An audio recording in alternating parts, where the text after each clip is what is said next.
So Jade, tell us a bit about yourself. Sure. My name's Jay. I am the CEO and founder of a company called Goodpin, and Goodpin is a platform that helps companies put their charity dollars in the hands of their customers to choose where it goes. I've been doing sort of IT stuff for the last 25 or 30 years. The gray is giving it away, if not the baldness. Um, and I really get off on sort of helping humans use technology to make the world better. That's my jam. Good, yeah. And so Goodpin's been taken off recently, and you've been doing some really cool partnerships and Yeah, building the technology out. yeah, So- Sounds it's like pretty exciting cool. times. Yeah, it is. We've been doing this for 8 years now, and you hear about the overnight success, and they say that it's about 7 years for those tech startups to hit that overnight success, and Hmm. we're pretty much in that sweet spot. So last year we started getting some pretty good traction, and this year things are really starting to take off with us, and getting some really interesting conversations with great companies that want to do good in the world, and we make it really easy for them to do that. Good. Well, we'll Yeah. get deep into that. Just wanted to say this on tap episode is sponsored by Village Brewery, and I am about to crack their neighbor. I love it. It's called Neighbor, and it's Canadian Pale Ale, and it's got pictures of real ladies from Calgary from like Depression era, the 20s or something. Um, and it's part of this series that they're giving 10% of their profits back to the community. Um, so I don't know if Village is a B Corp, but they probably could. They probably could be if they if they wanted to. Yeah, in a lot of the ways that they're running their company, if they're not already a B Corp, I'd be surprised if they're not. But Mhm. they check a lot of the boxes, if not all the boxes. Yeah, you go to their website and like they're always doing really neat stuff. They got their Village Radio, I think it is, Yeah, podcasts with really like influential people in Calgary and in arts and music and health and wellness. And yeah, I think if anybody is an example in that space of what a B Corp is intended to be, it seems like Village is right up there. yeah, and it goes right back to their founding roots. Jim Mm. went out to the community and found community members, barons, to be part of the founding 50 members of this new company, and because he knew it was all about the community, like he knew it Mhm. right from the get-go. So yeah, that's the godfather of community and social good in Calgary is Jim Yeah, Button. Yeah, yeah, everybody loves Jim, yeah. and it's just amazing, like the influence he's had, like in the last 20 years at least in Calgary. Everybody knows of a few of his projects, and Yeah, yeah, yeah, he's so the biggest influence in my life regarding social good and social impact. Absolutely. cool. Yeah. Yeah, and Jackson from Village hooked us up with some sweet promotions for our like digital swag bag. So if you go to the link in the bio, it'll open up like a Dropbox, no, a Google Drive link. You can download. Well, there's a 20% off their online store, and Goodpin actually has a good promotion in there too. Do you want to tell us what that is? Yeah, you bet. So part of what we do is, like I said, we get help companies put money in the hands of customers to choose where it goes to things that they think are important. United Way here in Calgary is running a great campaign that's giving away $20 at a time to people that want to help the community in different ways. So they've got a campaign that's up right now. Take your $20, give it to the thing that is most important to you, and it's pretty cool. No charge, nothing, just free money. Yeah, I was looking at that. So you can choose between like yeah, social isolation, basic needs, mental health, um, and yeah, there's just no strings attached. I can just give $20. Yeah, exactly. Cool. Yeah, yeah. The whole idea is, you know, give people a voice. That's what matters most. Give people a voice and a lever of control in making the world better. Hmm. And the more they practice that and feel good from doing it, the more they'll want to do it more. So Hmm. more good equals more good, apparently. The virtuous cycle. Yeah. It's addictive, yeah. Yeah, yeah, truly. And It literally is addictive. Like it releases the same chemicals of dopamine and cortisol that keep you going back again and again. Yeah. cool. And so we just click that link in Yeah. the swag bag, and yeah, you can just donate to one of those causes. And for a small business, like say True North wanted to give away $1,000 and let our clients choose, like how would that work? Yeah. So it's all campaign based, like you see, like you click a link and it's online. So you would talk to us. We'd set up that campaign for you, $1,000, or you can set it up yourself. You tell us how many clients you have. Maybe you have 50, maybe you have 1,000 clients, $20 at a time, $50 at a time. It's all up to you. You can say your preferred charities as a company, like we stand behind these three, but give it to whatever you want. Okay. And that's a way to engage your clients. And then you let them all know. You post it to social, send them an email, and say, hey, this is how we want to do it this year. And so how long would one of these campaigns run? I guess like just until all the money's gone and you keep Yeah, promoting it yeah, throughout? exactly. Yeah, until the money's gone. Yeah. People can keep giving after the money's gone, which is great. But the sort of free money component of it is done when the money's out the door, and you usually see that happening within a week or less. Okay, cool. And so the idea is if I wanted, so say that $1,000 is my 50 clients and they can all give away $20. There's a social media component to it as well. How does that fit into my clients each giving their $20? Yeah, so the cool thing about the platform is you can take your charity dollars as a company or your social media advertising dollars as a company. Doesn't matter which you put in the machine of Goodpin. Right. You give it out to your customers or to the public in general. They choose the charity, and then they turn into your social marketing. So you get impact and social marketing from the same dollars, which is pretty cool. Most people want to let the world know that your company is doing something good. They want to tell the world about the charity that they're supporting. And there's something about us that also wants to let our friends know that we're doing something good in the world. We want people to know that we're good people. So everyone wins when people post about this goodness happening.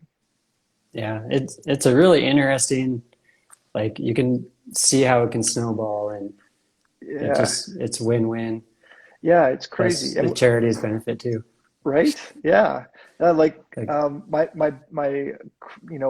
BHAG, big hairy audacious goal is to start tapping into that over $1 trillion that's spent globally on marketing, right? wow. So not Yeah. like a lot of companies want to do a lot of good, which is awesome. Thank you for that, right? Companies are awesome for doing good in the communities that they work in. That's awesome.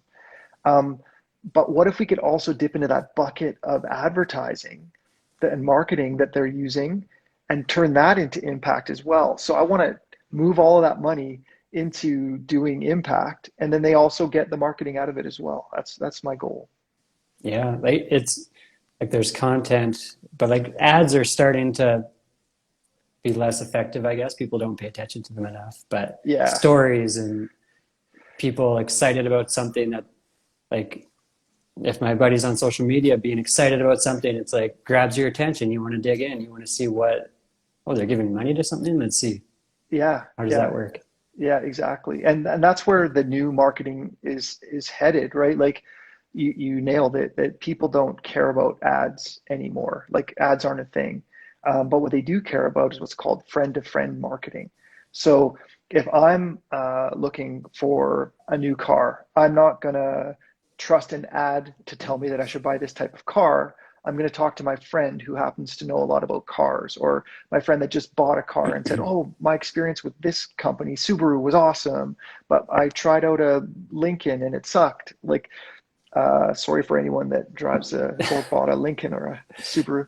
Matthew Um, McConaughey would yeah, disagree, but exactly. All right, all right, all right.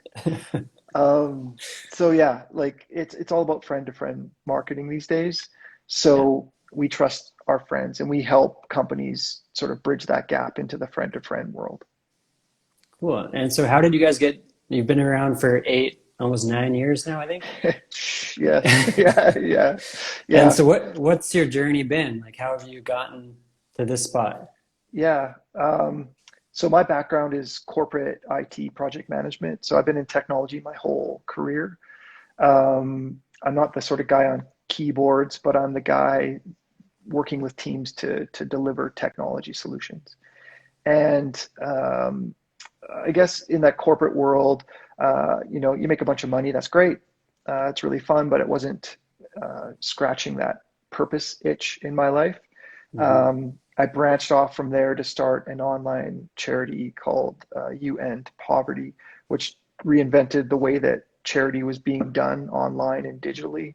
Um, and it sort of, when I started that online charity, it was at the same time that iPhones started and at the same time that Facebook started. So in the 10 years that I did that charity, social and mobile, like just grew up, right?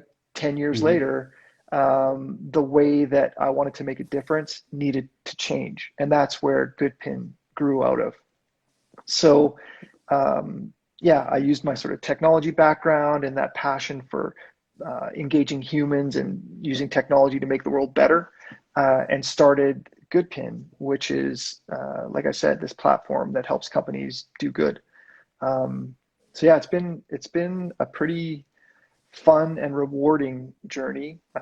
As a Hmm. startup, though, it's startup is hard and it's not for everyone. Uh, it really tests your courage and your fortitude, and if you're going to stick with an idea. There's this, I tell my friends, that there's this line, and you don't really know where the line is, but there's a line where you're really diligent and you don't give up easy, you're courageous, you're strong. Um, but then there's this line, if you go past it, now you're just stupid for believing that this thing, like you've waited too long, you've tried too hard too long, and you should have let the idea go. So 8 years is around that time where you could think that I was stupid, but luckily we've started to hit traction now, and now I'm not stupid. Now I'm just like, oh man, good for you to not give up. That's great. Good for you. I'm like, well, could have went the other way. Yeah, well, no, good for you for hanging in there. And obviously, like, you're building out a platform, it costs money. Did you have to get investors? And can you speak a little bit to like what's the expectations of those investors when you are a purpose-driven company that's committed to balancing profits and social good, and like Yeah, what's that, their that, primary motivation? that's a really great question. Like a really great question, because as a tech startup, um, any early stage tech startup, generally speaking, you're going to get people that believe in you, the person, and your idea is pretty good and believable, but mostly they believe in you and want to support you as a person. Um, that goes for any startup, and that goes especially so for a purpose-driven startup. So I come from, like I said, I did a charity for 10 years. So people were used to seeing Jay as charity Jay, go, it's all about charity, it's all about tax receipts, cool. And then I switched gears because I believe that it was necessary to switch gears to a profit-driven approach to improve the world. So I switched gears to this, got to make profit at the same time as doing good.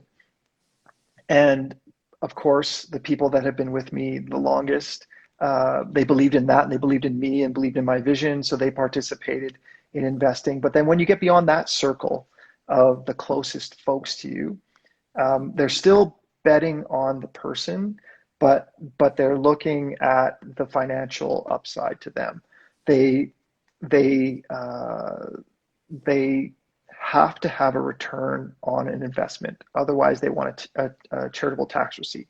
So they're still looking towards the payoff at some point. It has to be a Mhm. viable business, even if it's a social good business. But what I've noticed is the kind of people that show up as investors is a different kind of person. Okay. So the typical, hard-nosed, pure numbers kind of person, they don't really get it. Like, it just doesn't work in their brain that to make money nowadays, you actually have to have purpose woven in. They're still in the old model. The sort of newer thinkers and the people that sort of are tapped into culture and current events and society, they understand that purpose is not just a nice to have anymore, it's essential to do business. So they got it. And those are the people that step up and want to put money in as investors.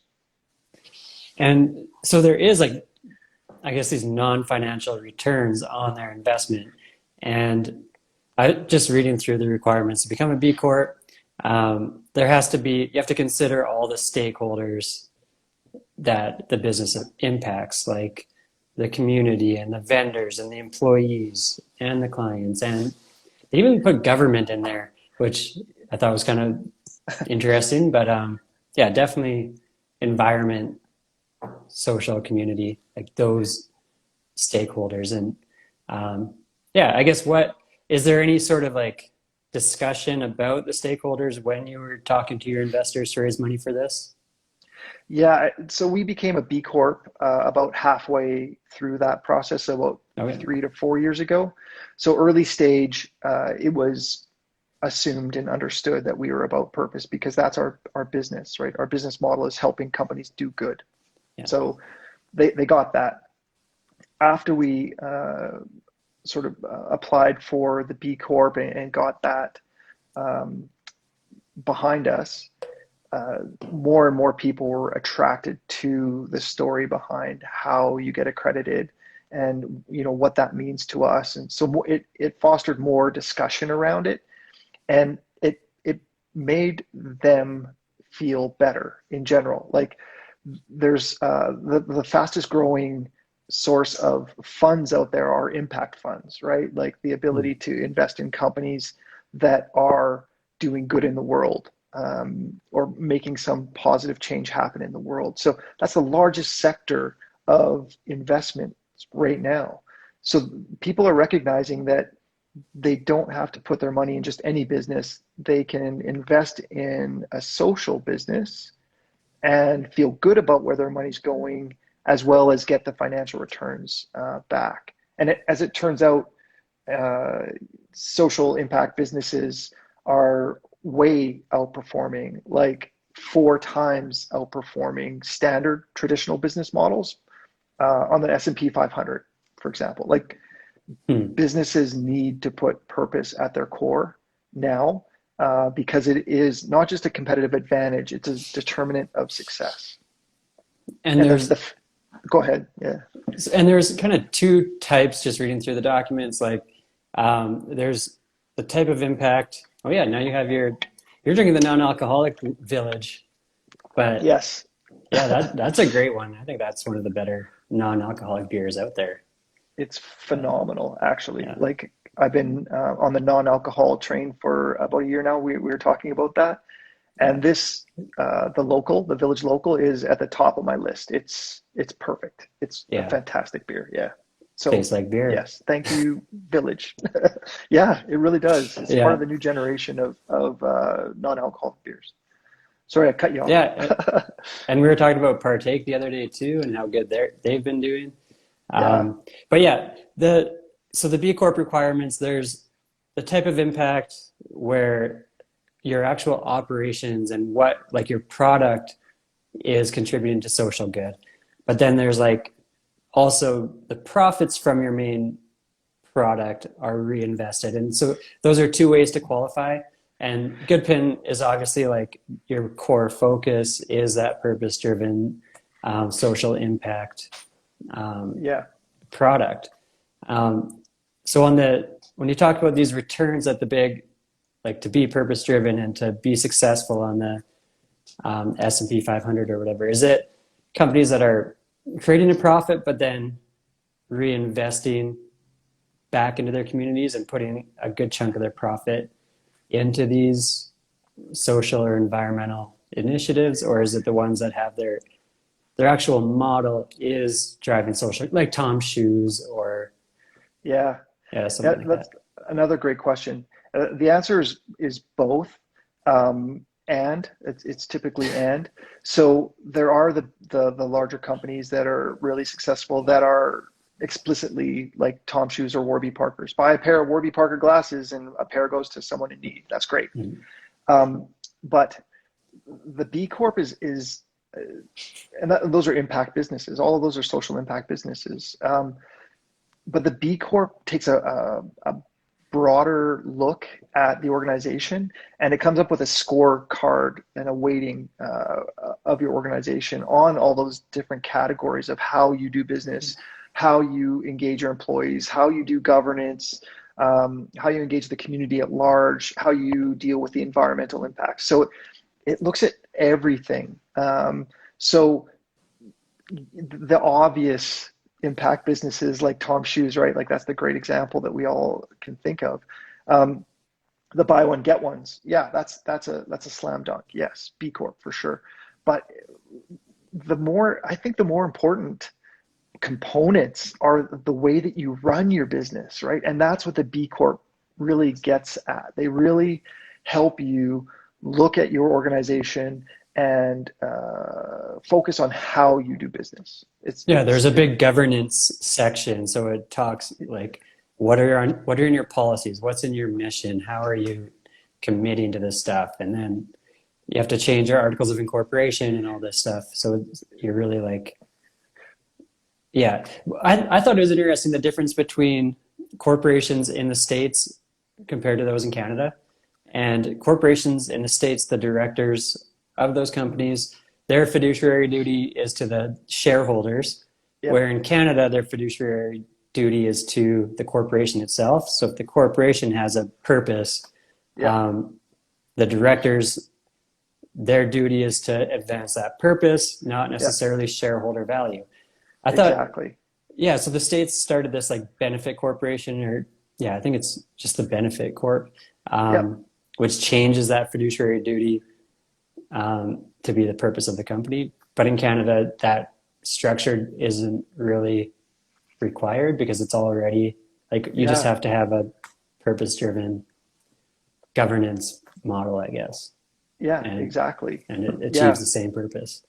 Yeah, exactly. Like we're in Canada, we're obliged, our fiduciary responsibility is to look at all of the stakeholders in a company, which includes the environment, which includes the guy on the street, So it's pretty cool that we as Canadians look at a company, a corporate structure that way already, even before B Corp. And it kind of, it makes me proud to be Canadian thinking about things like that. Like, the United Nations, what did Canada contribute to the United Nations? Well, peacekeepers. That was Canadians that came up with that idea and brought it to the world. Like, of course it was Canadians. Like, we're nice. Let's bring peace. So the fact that we look at corporations like that already is pretty encouraging. And so I guess for anybody that is new to the concept of a B Corp, which it turns out I was too until I started researching it this morning. But it's not an actual like legal structure. You change your articles and put your certain things into your purpose and your mission. But like you can't, it's very different from a charity. You can't issue tax receipts to people. You don't have to fill out the T3010 like not-for-profit or charity tax return, nothing like that. You file like a corporation and everything. Like the CRA basically has nothing to do with it. In the CRA's mind, you're just a corporation, right? Correct. And you just file your T2 tax return and go about your business. If you have profits, you're not obligated to give them away, right? Nope. Yeah, B Corp deals strictly with how you're running your business internally, like what you're doing in your business and how you're engaging the outside world. Yeah, you bet. And so what kind of questions would they ask around like the vendors? Hey, Jay, tell me about your supply chain for Goodpin, and like do they want like profiles on everybody that like you pay to do stuff for your business? Yeah, they don't require it. Like it is a scorecard, so you can sort of dive deep on the pieces that you're really good at. So if you're good at the governance piece and you have a diverse board and you have it in your articles that you do it a certain way that sort of aligns with B Corp, then you're golden. But on the vendor side, yeah, like they ask you questions about your supply chain and do they follow environmental regulations and rules? Or do they hire using diversity? Um, how do they govern themselves? So Hmm. they try to dig deeper into the entire aspect of your business. Yeah. And what sort of things like on the employee side, like that's another big section. Um, what are some examples on what what kind of things they want you to be, I guess, driving in your own business with your own workers and your internal culture? Like, do they For want you sure. to be having a volunteer day, or is it something more substantial, or is there Yeah, some guidance there? great question. Yeah, they have some great sort of categories or buckets to look at. One of them is, diversity. Do you have a nice diverse workforce? A big one is living wage. Like there's a big movement around, do you pay your people enough to live a life? Like, is that fair? Like, do you pay Mhm. people a fair living wage? And then another part is around the environment in which they work. So is that sort of up to par, that is respectful of them, respectful of the environment, and those kinds of things. So there's quite a few different angles on the workforce piece. Okay, and then I guess the same thing could be said on the like there's environment and well, we talked a bit about governance and what you have to do there. What environments weighted a certain amount, but if you're like really heavy on the social side, Yeah, like is that are they all? Can you be like really weak in one of them and really good in another one and still qualify? absolutely. Yeah, absolutely. It comes down to they've built the framework in a way that I think you sort of hit on it a bit before, is like you can be a different type of a social business, whether you're a buy one, get one, or make donations or volunteer days, or how you buy your products and hire your vendors and your staff. So they've allowed for those different approaches to being a social impact business and allow the weighting appropriately. They just want to make sure that you're up to a certain level overall that you can Mhm. claim that you're a B Corp and get that certification. So I guess the steps to getting certified as a B Corp, you take their assessment, the BIA assessment, which Yeah, that's I started it and I was like, oh, this is way more in depth. yeah, It's like a few hour commitment, right? yeah, exactly. And then you meet with their team and go through the results, and they might ask for some documents and a little bit of support to prove that you're actually like you actually are doing what you put in the application. Is that Yeah, a good and how rigorous is that process? it's fairly rigorous. Like it's rigorous enough to get to the truth. Um, so I can just speak to our example. Our personal experience was, we went out and we filled the assessment out. Great. Like you said, it took a few hours. It's a real assessment. It's not a quick personality test or anything like that Yeah. that I'm used to taking. So it required a lot of us, and we put the time in, submitted it, heard back within I think 2 to 5 business days. Um, and said, okay, let's meet and talk about it. Here's your score. Let's meet and talk about it. So then we went through each component of the assessment to say, okay, you're doing well here. That's great. You said this here. Can you show us the document for that? Okay, great. Um, you're falling short here. All you would have to do is this, and you would bump your score up. So they'd actually coach you on how to get a better score and how to improve your business along the lines of being a B Corp. So there was actually a couple back and forths. We, uh, they're human beings. So they're not like, if you do this one thing, you're good. If you don't do this thing, you're bad. Yeah. We had the discussion around governance and articles where we said, okay, at this point, particular uh, this particular line in our articles doesn't matter as much in our governance structure. It doesn't matter as much because we're at this stage of a business, but it's fully our plan to do that within the next 2-3 years, blah, blah, blah. And they're like, yeah, of course. So, they're Okay. very human in their negotiations. And so who are these humans and where are they and what is this oversight board or Yeah, these B-Corp people that yeah, certify you? yeah. It's a group out of the U.S. That holds the stamp, right? Okay. The Good Housekeeping stamp. Um, and I believe they're a for-profit organization, but a B Corp as well. And they are the ones that do the assessment. They're the ones that you pay your fees to, your annual fees to, because you have to pay a fee to keep demonstrating that you are actually keeping up with what you said you were doing. And then they reassess you after 3 to 5 years as well, I believe.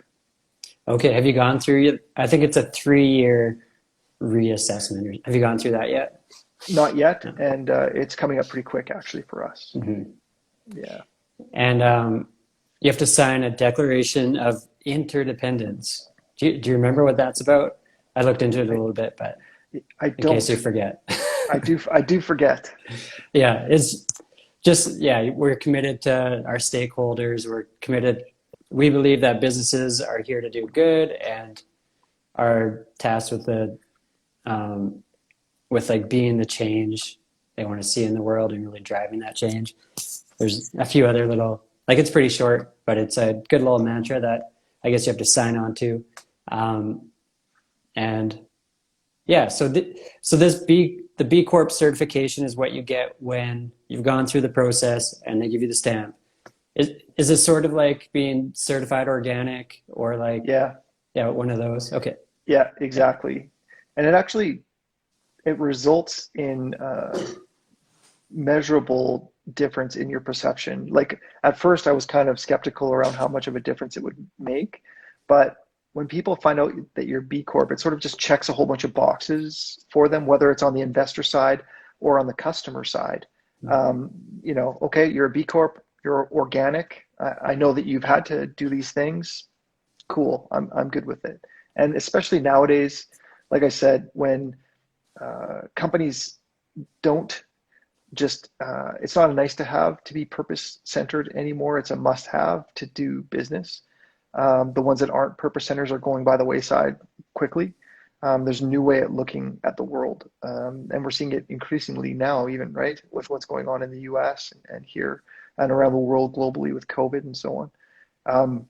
So companies have to step up and do good in the communities in which they're working, and this just really helps simplify that conversation, right? It gets you through a whole bunch of stuff real fast.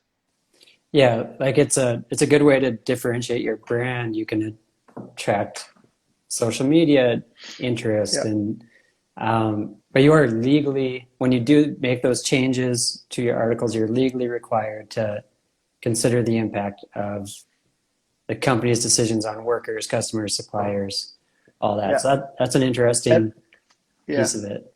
yeah, yeah, exactly. Yeah, it's and so what I guess does it help on the recruitment side as well, like attracting people that really want to work? Like, is that a big consideration in the workforce right now? Yeah, Calgary absolutely. people might be a little bit more desperate to get any job, Yeah, but yeah, um, yeah, generally, yeah.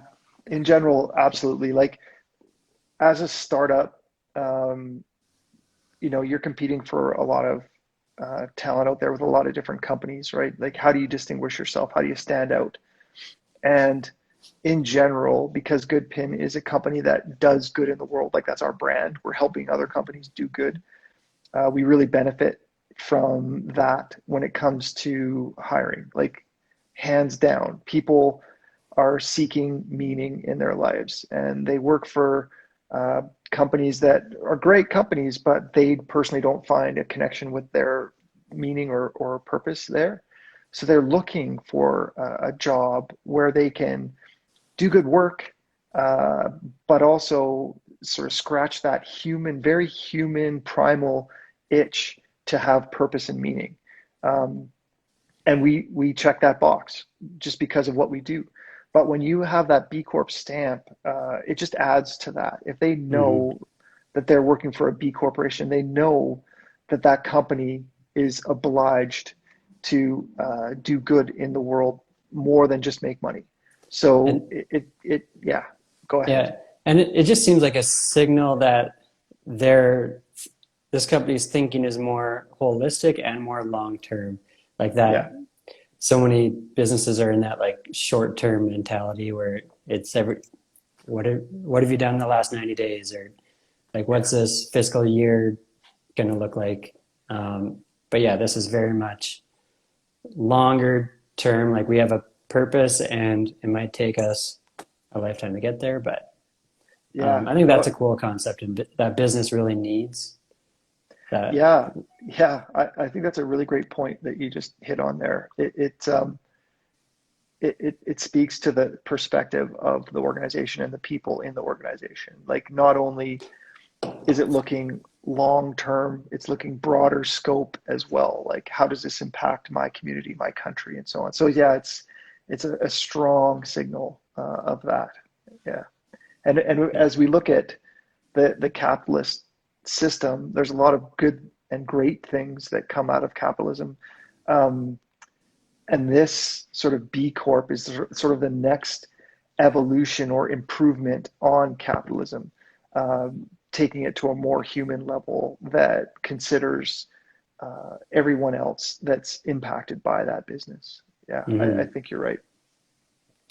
Yeah. Well, yeah, I think it's great. For anybody that's watching and you think that this process might be a good fit for your business, feel free to reach out to me. Jay, can they reach out to you if they have any questions Absolutely. about your journey? And I guess there's nothing different you have to do on an annual basis. It's just that like every 3 years or so that they come in and just check that you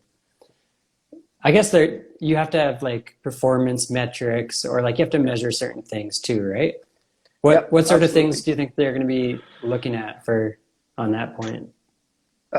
It really depends on what you've put into your assessment. So for us, we've written off a few categories. They don't apply to us. We're not a big, we don't buy products to use like in our manufacturing. Waste or energy use. Yeah.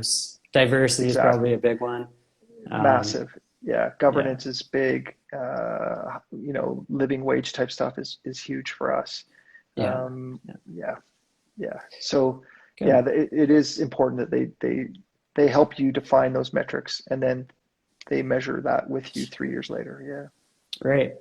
Good. Yeah. Well, we don't want to take up too much of your time and everybody else that's on here. But yeah, thanks so much, Jay. I think that was a great insight into the B Corp. Is there anything else you want to add? No, I just really, I can't thank you enough for having this conversation with me and involving me in this conversation.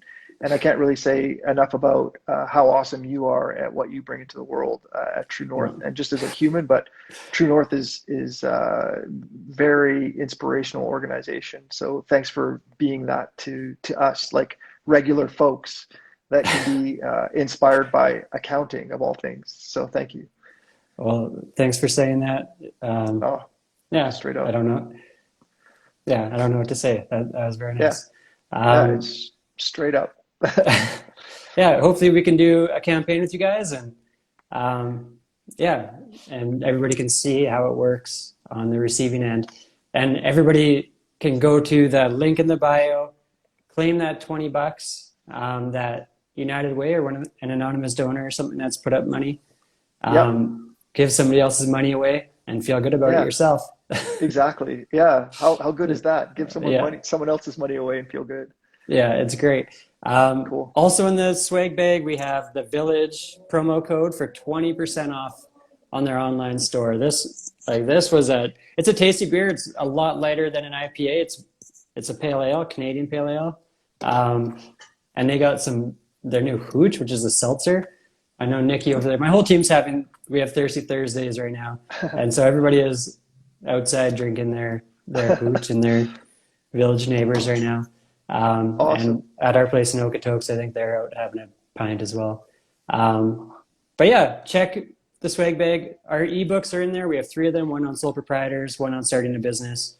And the other one's on, it's our roadmap, like an onboarding ebook. And I think we have a Spotify playlist too, if anybody wants some tunes for their happy hour. Awesome. 20% off merch and beer, which I just bought. I was at Village today and I got this, like Calgary crafted. Oh man, awesome. They have some really good merch. They had a cowboy shirt that I tried to try on and I unbuttoned it all and it was going kind of funny. I was like, what is this? And it turns out it was a women's. So the buttons were on the wrong side. But they look sweet. I wish they had a men's. But yeah, check them out. They're open 8:30 to 4:30 in their store. Awesome. Their tap room's closed right now. But yeah, Is there a limit on how much beer you can buy with that 20% off? No. Yeah, buy them out. Okay. I'm on it. Okay. Well, thank you everybody for listening. And thank you so much, Jay, for joining. I think that was a very interesting and hopefully helpful conversation about B-Corps. Cool. Yeah. Thanks again for having me. Talk to you soon. Cheers. See ya. How do I end this thing? There we go. Okay.